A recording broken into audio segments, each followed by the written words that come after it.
သူမရဲ့ခဲအိုဖြစ်သူကိုလက်ထပ်နိုင်ဖို့အတွက်ညီမဖြစ်သူဟာအမရဲ့မျက်နှာကိုစပင်6ခန့်ဆက်နဲ့မီးလောင်အောင်လုပ်ခဲ့ပြီးအတင်းအဓမ္မရင်းနှီးတက်ခဲ့ပါတယ်တကယ်တော့သူမရဲ့ခဲအိုဟာအရန်ချုံမောပြီးချမ်းသာကြွယ်ဝသူဖြစ်ပေမဲ့လှပတဲ့အမဖြစ်သူရှိနေတဲ့၍သူမကအမရဲ့နေရာကိုဘယ်တော့မှအစားမထိုးနိုင်ခဲ့ပါဘူးအမရဲ့ပျက်စီးသွားတဲ့မျက်နှာကိုကြည့်ပြီးသူမအသက်ပြန်ရှင်လာရင်တော့ငါ့ကိုဘာမှလုပ်နိုင်မှာမဟုတ်ဘူးလို့တွေးခဲ့ပါတယ်အဲ့ဒီနောက်အမရဲ့ရုပ်အလောင်းကိုတောထဲမှာမြုပ်ပစ်ဖို့လူယုံတွေကိုခိုင်းစေခဲ့ပါတယ်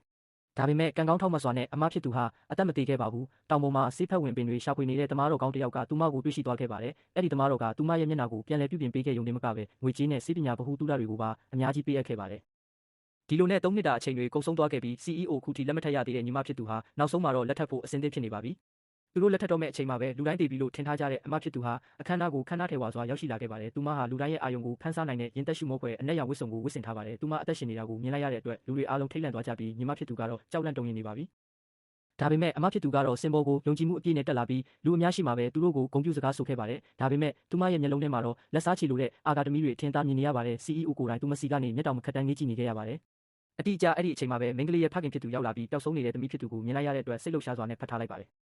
တစ်ဖက်မှာလည်းညီမဖြစ်သူနဲ့သူမရဲ့မိထွေးတို့ဟာအမဖြစ်သူရဲ့ပိုင်ဆိုင်မှုတွေကိုသိမ်းပိုက်ထားခဲ့ကြတာကြောင့်ကြောက်ရွံ့မှုတွေနဲ့ပြည့်နှက်နေပါတယ်။အခုတော့အမဖြစ်သူပြန်ရောက်လာပြီဖြစ်လို့အရာအလုံးကိုပြန်လည်သိမ်းပိုက်တော့မှာပါ။ညီမဖြစ်သူဟာအရန်ကိုကြောက်လန့်သွားတာကြောင့်သူမလက်ထဲကပန်းစီတောင်လွတ်ကျသွားပြီးကျမ်းမာရေးပါဖောက်ပြန်လာပါတယ်။ဒါကြောင့် CEO နဲ့မိထွေးဖြစ်သူတို့ကသူမကိုခေါ်သွားကြပါတယ်။အမဖြစ်သူကသူတို့နောက်ကိုလိုက်သွားဖို့ပြင်ဆင်နေတော့ညီမဖြစ်သူရဲ့တငယ်ချင်းကသူမကိုတားဆီးပြီးလှောင်ပြောင်တရောပါတယ်။ဒါပေမဲ့သူမဟာအရင်လိုအားနွဲတဲ့မိန်းကလေးမဟုတ်တော့ဘူးဆိုတာဟိုဘက်ကမသိခဲ့ပါဘူး။သူမဟာဘသူ့ကိုမှမကြောက်တော့ပဲညီမဖြစ်သူရဲ့တငယ်ချင်းကိုပါရိုက်လိုက်ပြီးနောက်တစ်ခါစကားပြောရင်ရင်ကြီးပြောမဟုတ်ရင်နောက်တစ်ချက်ကဒီထက်ပိုပြင်းလိမ့်မယ်လို့ပြောကထွက်ခွာသွားခဲ့ပါတယ်။အခုတော့အမဖြစ်သူကသူမရဲ့ညီမအပေါ်ဘလို့ဆက်ပြီးလက်စားချင်မလဲဆိုတာသိရဖို့ဒီဗီဒီယိုကိုဝက်လုပ်ထားလိုက်ပါဦး